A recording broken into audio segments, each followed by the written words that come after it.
அன்புக்குரியவர்களே, ஆண்டவர் இயேசுவின் இனிய திருப்பெயரில் உங்களை அன்போடு வாழ்த்துகின்றேன். இயேசுவின் ஆளுமை என்னும் தொடரில் இயேசு ஒரு திருப்பயணி என்னும் தலைப்பில் சில செய்திகளை உங்களோடு பகிர்ந்து கொண்டு வருகின்றேன். நல்ல ஆளுமைகள், நல்ல தலைவர்கள் தங்களுடைய வாழ்வை ஒரு பயணமாக மேற்கொள்கிறார்கள்.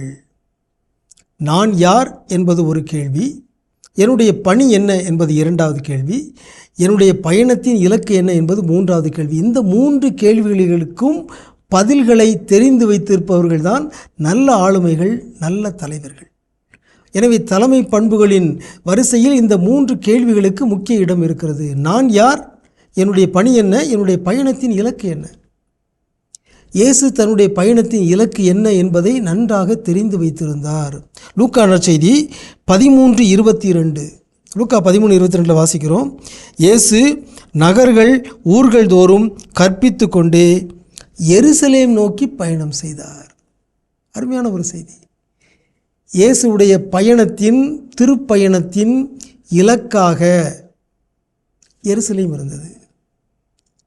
எருசலேமுக்கு என்ன சிறப்பு? எருசலேம் தான் புனித நகரம், கடவுளின் நகரம். எருசலேமில் தான் கடவுளின் கோவில் இருக்கிறது. அது மட்டுமல்ல, எருசலேமில் தான் எல்லா இறைவாக்கினர்களும் கொல்லப்படுவார்கள். எனவே இறைவாக்கினரும் இறைமகனும் ஆகிய இயேசுவுடைய வாழ்வின் பயணம் எருசலேம் நோக்கி அமைந்திருந்தது. எருசலேம் நோக்கி பயணம் செய்தார்.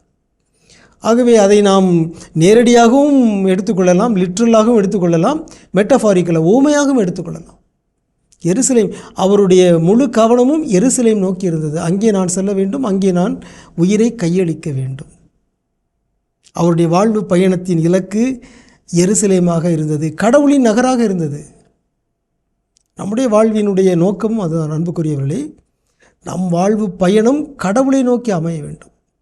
எல்லோரும் பயணம் செய்து கொண்டே இருக்கிறோம். ஆனால் எதை நோக்கி பயணம் செய்கிறோம்? நம்முடைய பயணத்தின் இலக்கு என்ன? What is my destination? அதைவிட முக்கியமாக வாட் இஸ் மை டெஸ்டினி?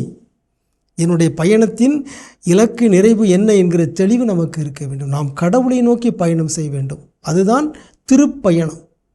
கடவுளை நோக்கி பயணம் செய்யலாவிட்டால் அது சாதாரண பயணம், அது சுற்றுலாவாக மாறிவிடும்.